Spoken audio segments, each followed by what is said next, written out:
And so the ability of you to be able to be more vulnerable, to share more real things that are going on, and to just show more of yourself on and just really open up and just show who you are.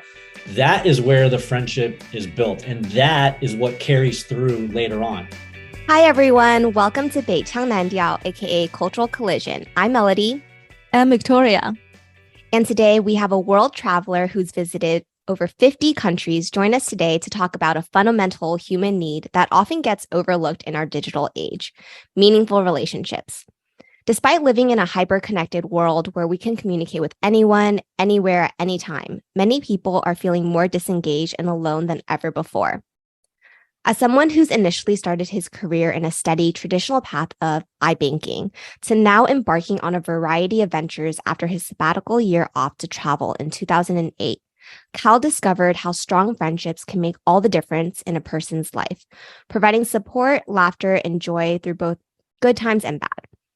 In addition to working as a strategy advisor, Cal has spent a lot of time studying Japanese, philosophy, art, and science, and he is passionate about cultivating meaningful connections with others, and we're excited to have him with us today. Welcome, Cal. Hello. Hi, Melody and Victoria. Thank you too for having me on today. Would you mind to do a introduction to the people our listeners who can know you better? Yeah, sure. So you did a great job on the intro, but I can help fill in some more details. So basically, I started my career on Wall Street as a leveraged buyouts investment banker, working on multi-million and sometimes billion-dollar leveraged buyouts. And in my naive high school and college brain, growing up in America, first generation from immigrant parents, I had it in my mind that, once you start making money and you become successful in your career, that all of your problems go away and life becomes easy and you don't really have to worry about anything anymore. So I had this idea in my mind. And so I went to Wall Street and I started working, and I was working, a pretty, I would argue that it's one of the most demanding jobs that you can take out of school. You're pulling 80, 90 hours a week. There's a lot of pressure, a lot of responsibility at such a young age, but that's what I really craved and that's what I really desired. So I went, and I was lucky enough to actually, get a job out of school in investment banking, which is a super competitive arena, right? So as I'm working, as I'm making money, I'm starting to, work on bigger and bigger deals. I'm starting to learn more, and my bank account is growing. And I'm having, conversations with my bosses, and I'm starting to realize that they're not as happy as I would have thought they should have been. And so, these are people that have multi-million dollar homes, they're making millions of dollars a year, but they don't really seem like to be in a good mood all the time, or just my idea of what it would be like when you're in that position was so much higher than what the reality actually was. And so as time passed and I'm making more and more money, I'm kind of looking around like, is this it? Am I just going to keep doing this? And now that I have money in the bank, I'm still the same person, nothing's changed. In fact, I didn't even really want to go buy anything. I kind of had everything I needed. I didn't feel like I needed to upgrade anything. And so after a while, it started to dawn on, hey, what am I doing? I almost felt like I was sold like a fake dream, right? Because, growing up in the West, it's that mentality of becoming successful, really climbing the ladder.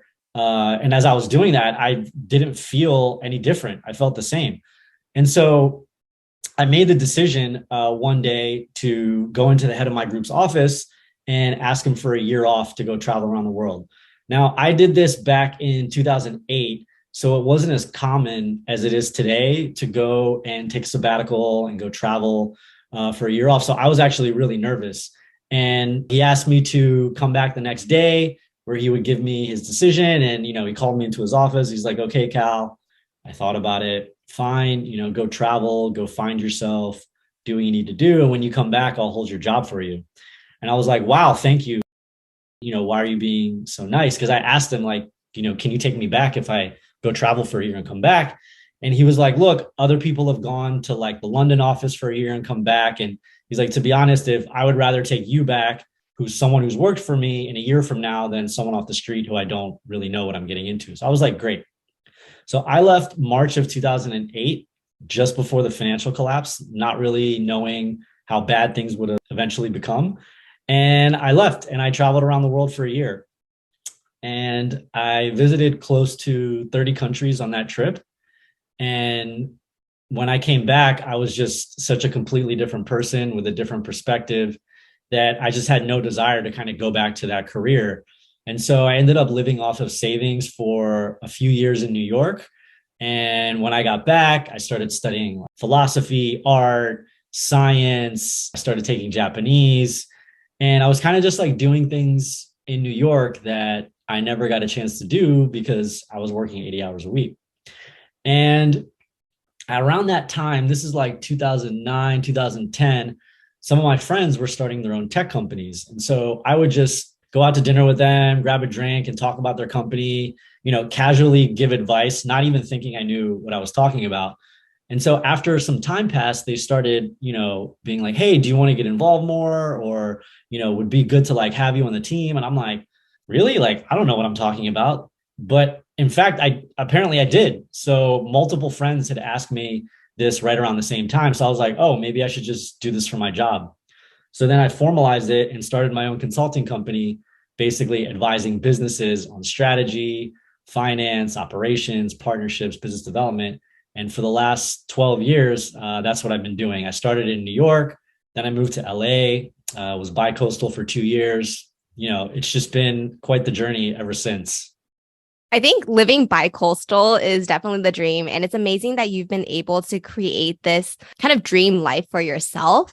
So you kind of shared earlier what inspired you to leave this very, very secure job, this career path that so many people just dream about, to embark on a year-long sabbatical, which ultimately, led to your current life today. How did you ultimately break past that conflict between going on that like traditional career path versus being able to like live for yourself though? I would say that it had to do with a lot of very real, vulnerable, honest conversations that I had with so many of my coworkers, my friends, my bosses at the time. And, in speaking with them, once the kind of the guard comes down and you kind of really get behind what's going on, I realized that no one knows what's going on. No one knows what's going on. Everyone is like just doing what they're doing. They sometimes have a plan, they sometimes don't.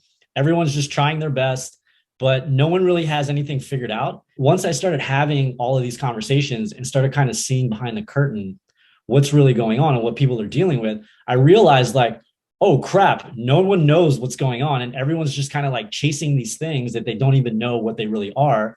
And like once you get there, it's not what you thought it was. And so I actually experienced that. I had this dream to go do this thing that everyone around me and society was like, this is the thing you need to do. Go pursue this. You'll be successful. And then once that happens, dot, dot, dot. And I went and did that. And at the end of that road, I was not happy. I also wasn't unhappy, but to me, it was like you reach this point where once this thing happens, all this amazing stuff happened. I just woke up the next day and it was just kind of like the day before and nothing had changed when, I would get a big bonus. So then I started to think to myself, like, wait, what are we doing? And I've always been a little bit of a quiet rebel. I just came to the point where I was like, there's got to be more to life than being an investment banker in New York, which at that time, it didn't seem like there was, but I just knew there was more. And so I decided to just take the leap and do it. And now, mind you, when I left, I did have the blessing that I would likely get hired back. So that helped a lot in leaving. But, after the first 3 or 4 months, the things that I saw and the amount that I grew internally and the things that I realized, like I knew I just couldn't go back to that job anymore. So I love all this thinking and how you take the sabbatical, because you had a lot of conversation, like honest and vulnerable conversation with your friends and colleagues. So which also bring like you thinking about what life is truly about. And then I think, how did you travel abroad for like 1 year make you reimagine your relationship with others and how people interact with one another? So I have a story that I can share that really kind of like made me realize that we're all just human and we're all just trying our best, regardless of where you grow up, what family you're in. And so I love to share that story now. While I was doing the year around the world, Egypt was one of the places where I stopped off, and I remember this very vividly. We got off of a bus. I was in like a tour where we were touring around the southern parts of Egypt. I got off of a bus, and I think we were walking about a mile or so down this corridor where we would get to this temple. And as we're walking down this corridor, there's a bunch of shops and people that are selling things. And so, when you're in another country, you always kind of are a little bit more alert on what's going on now. Not that you're walking around paranoid, but you're a little bit more heightened because you're in a new environment and everything's new.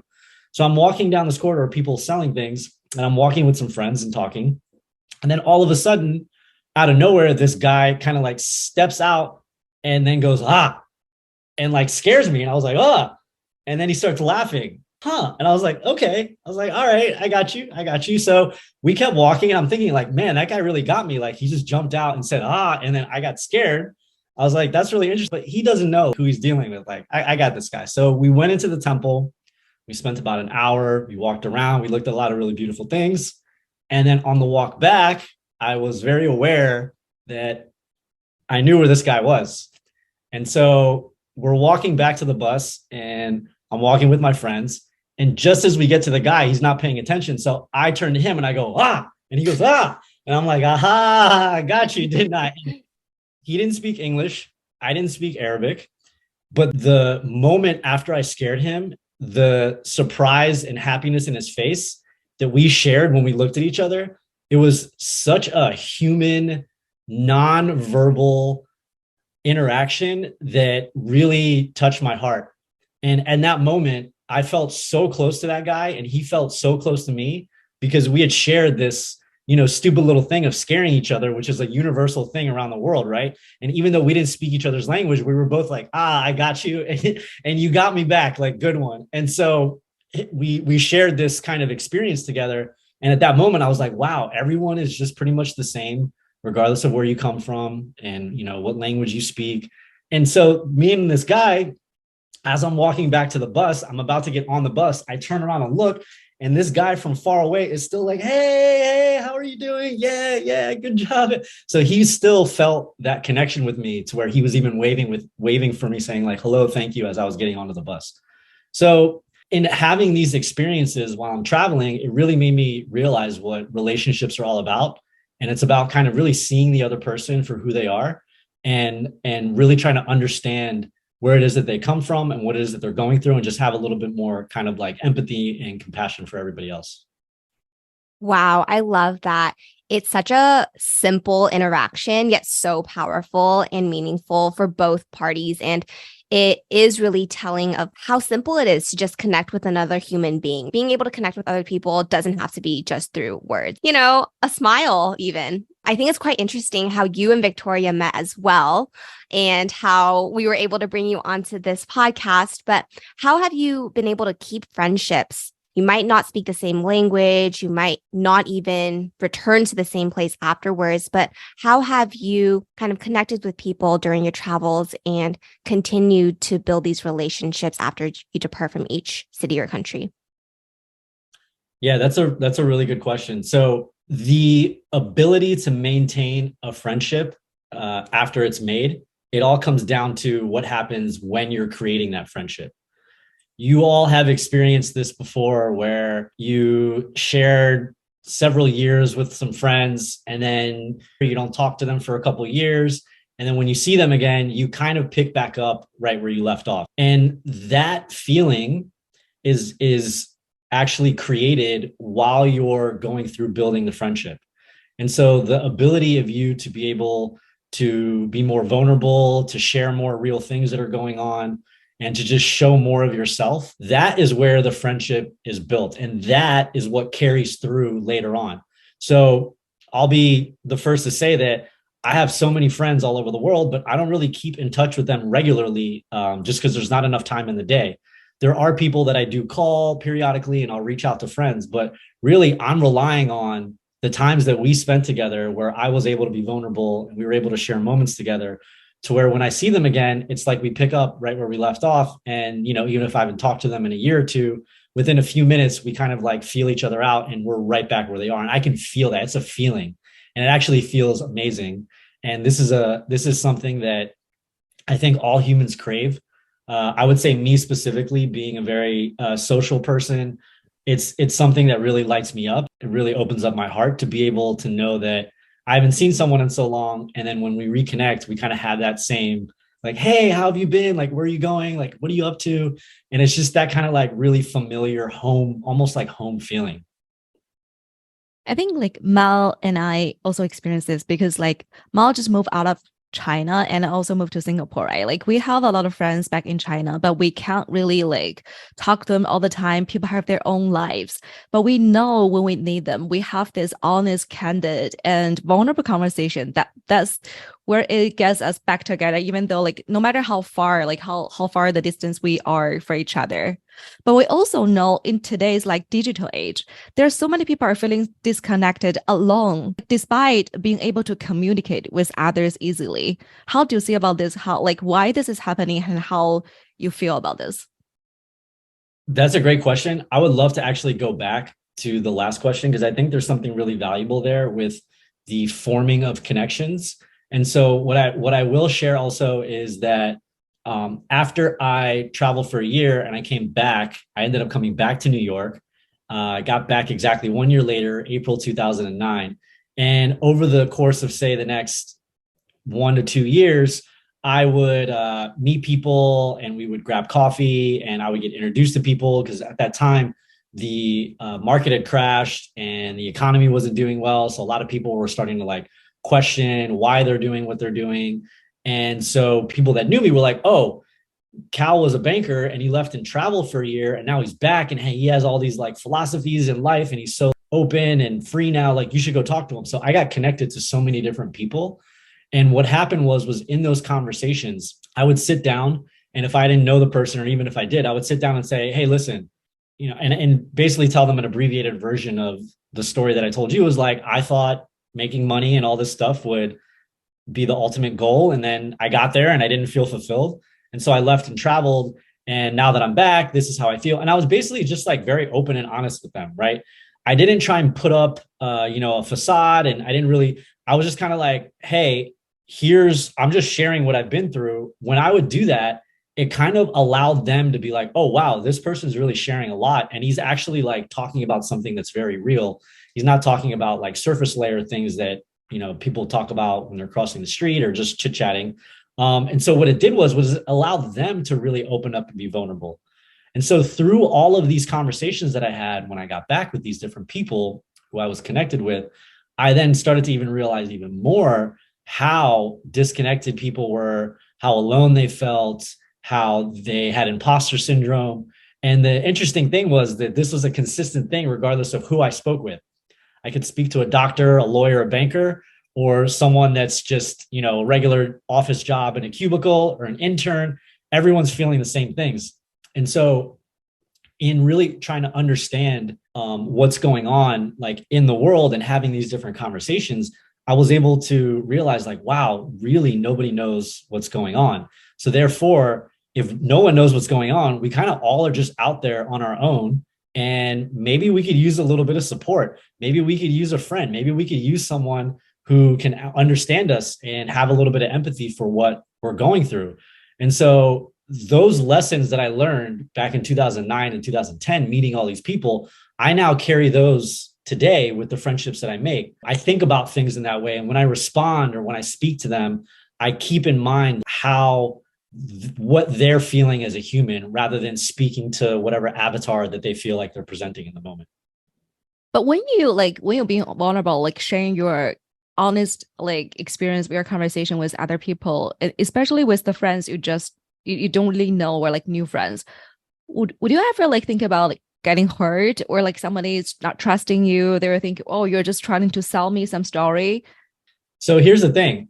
I'm just going to be open, vulnerable, and honest. And then whatever happens on the other side, that's that other person's business. And based on how they react or based on what their responses are, I can gauge, believe it or not, where they are in their own process and how far along they are in being self-reflective and looking internally. And then I'll just respond appropriately. And, I am where I am and I'm going to share where I am. And so however that lands to the other person, that's up to them. And whatever response they give to me, I'll just mirror back right where they are. So vulnerability is almost like a tool. It's a tool that we can use for connection. And the more open and the more vulnerable you are within reason, right? I'm not saying go out there and just tell everybody all your secrets and tell everybody how you feel. But when you sit down with somebody, there are things that you can do to kind of probe where they're at.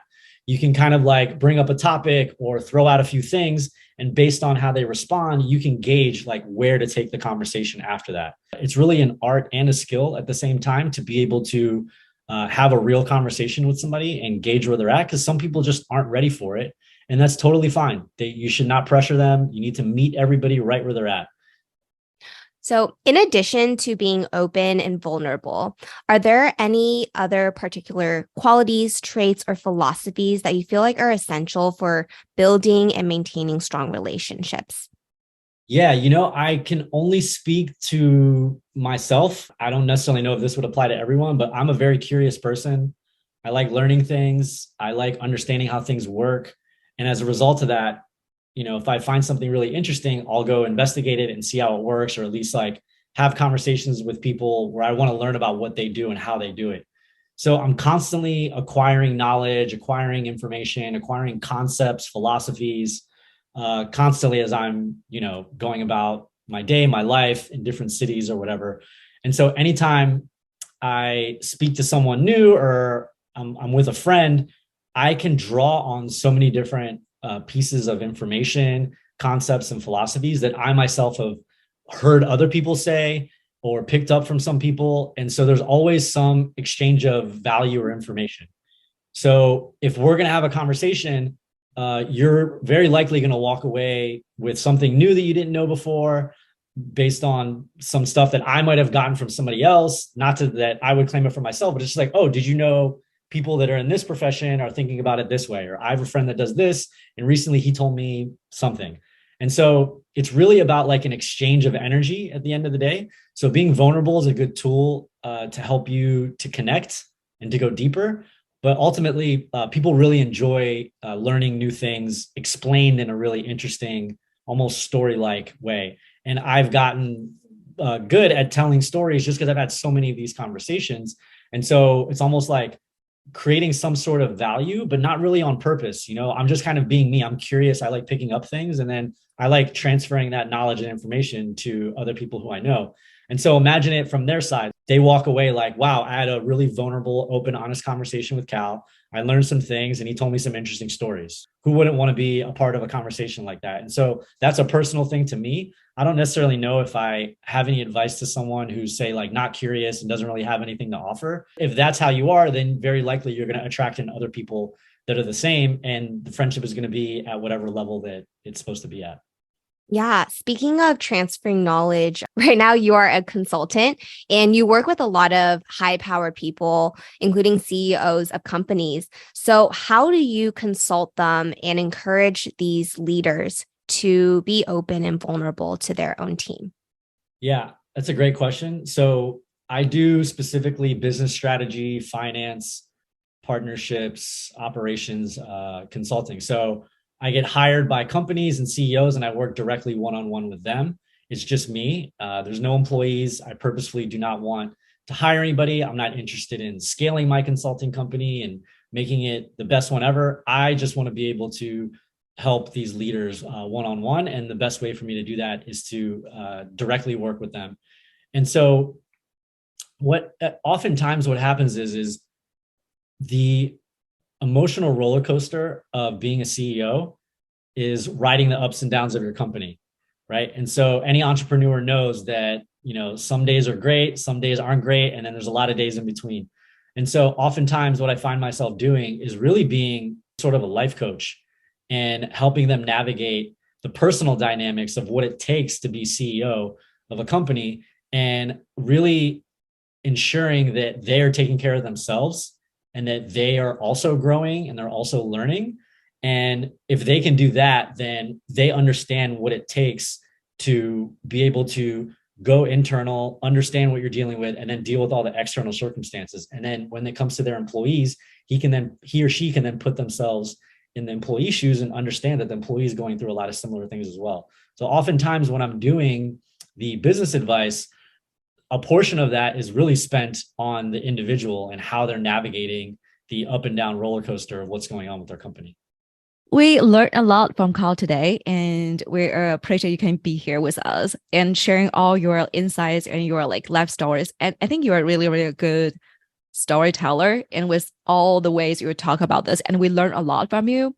So at the end of this episode, we want to end with 3 questions. We want some advice from you. So the first one is, what advice would you give someone who is struggling with loneliness and looking to build meaningful connections with others? Yeah, that's a big one. I would say, the easiest way to build connection with other people is to find some commonality. It's really easy to have a conversation with someone if you're both into video games. It's really easy to have a conversation with someone if you both love to read books, right? And it gives you a reason to kind of like have a conversation, and then it kind of naturally flows from there. So what I would say is like, look at what you enjoy doing, look at what your hobbies are, and then go and find communities that are centered around that. If you like being outside and playing sports, go join a rec team. If you like reading books, join a book club. These are all ways that can kind of like put you into scenarios where there's other people who have shared and common interests. And even if you're shy, you'll meet someone else who's shy, and at least you have something to talk about. Whereas like if you didn't have anything to talk about and you put 2 shy people together, not much is going to happen. Yeah, I love that. I think that's something that Vic and I both struggled with, especially as we've moved to different places during the past year. But finding our own community in your local area has been really, really helpful. And how do you suggest people maintain their friendships in the long term, especially as they go through different life stages and changes, and especially right now where everybody is so spread out around the world? I kind of have 2 different things to say on that topic specifically. If you're moving around or you're growing and you're changing and you're evolving, the friends that you had from before aren't necessarily going to match your new lifestyle or your new outlook on life. And that's okay. There's no rule that you're supposed to stay friends with someone just because you could potentially outgrow the friendship. Now, even in that scenario, and this has happened to me, in that I moved around a lot and I've grown and evolved and changed a lot since, say, like high school, college, all the different stages of my life. When I go back and I hang out with friends from, say, high school or college or my investment banking days or different stages of my life, what I do is I don't look at the friendship from where I am now and where they are now and how maybe we don't have things in common anymore. Every single time I hang out with them, and I'm flooded with the memories of time that we spent together during that stage of my life. And I see them in that stage of my life as that person. And so I have a very, fond spot in my heart for them in that we shared these moments together. And I constantly see them as that person during that time. So that's kind of one thing. The other thing is you kind of nailed the Melody. Like as you move around, and as you change and evolve and grow, you're going to acquire new friends for that stage of life that you're in. And the thing that I would say is don't let your friends hold you down, because there's so many people in the world, and it's so valuable for us to continue to evolve and grow and reflect internally about who we are, why we're doing what we're doing. The more we can answer these questions, the happier we will be. And wherever we are and wherever we've evolved to, we're going to attract in people that are at that level. And so it's just a matter of finding those people, resonating with them. But I wouldn't sacrifice your growth for, say, hanging on to a friend that happens to be really dear to you. You can still hang out with that person, but if you feel that they're holding you from becoming a better version of yourself, then I would suggest moving on and becoming a better version of yourself, and then attracting in people who then maybe resonate with you on that level while still spending time with the previous friends. Yeah, I love both suggestions. We all have friends from very young age when we were in high school and college. And with the time we spent together, experience we had is something like we remember and we want to bond with them like all the time. And also like people change, we're chasing different things in our life. When that happens, sometimes we need new friends, but sometimes we can look back and think, who should we connect with? And I really like what you just mentioned, Carl. As a strategy advisor, a community builder, and a world traveler, so we're really looking forward to hear what's next for you. Yeah. So as I said before, I'm a very curious person. I like learning. I like understanding how things work. And so, I've been doing consulting 12 years now, advising businesses on strategy. And I feel like in one-on-one conversations that I have with friends, I'm able to oftentimes like help them in something or just listen and just be supportive to them. So I feel like everyone's purpose on some level here is to help others uh, in different ways, and regardless of at what level or what impact level or how you even help them. I just think we're all here to help each other in some way. And so I'm doing that, when I have one-on-one conversations with my friends, is just being a supportive person. I'd like to start helping people on a larger scale. And so the thing that I'm starting to put a little bit more energy into is working with large family offices and helping them direct funds and resources into labs, institutes, companies, and organizations that are helping elevate human consciousness in some way, shape, or form. So what does that mean? Take a look at things like pollution or like littering. These are all products of us not having a higher level of consciousness. So if we were all more aware of what we were doing, who we are, why we're here, we would then treat each other with a little bit more compassion and empathy. And there wouldn't be things like pollution and littering and other things at the level that it is right now. So, I'm still going to be doing consulting. I still have clients, but I'm now putting more and more energy into working with these family offices to help them direct funds into these organizations that are in some way, shape, or form helping us just become more aware of who we are and elevating our collective consciousness together. That's amazing. Best of luck with your new venture, Cal. So thank you so much for joining us today. I think you've really encouraged us to really be more reflective, take a step back, realize, what's happening around us, being more open, vulnerable, and curious with what's happening around us in order to not only develop meaningful relationships with others, but also in order for us to understand ourselves a little bit better as well. So we really, really do appreciate you coming onto our podcast today to share all of these stories and insights with us as well as our audience. Yeah, thank you so much for having me on. It was a pleasure. All right. And to all of our listeners, thank you so much for joining us for this episode today. If you found our episode to be helpful, please feel free to share with your friends and family as well as community members. We would really, really appreciate that. And if you have any topics that you would like us to talk about, feel free to comment below. And we'll chat soon. Bye. Bye.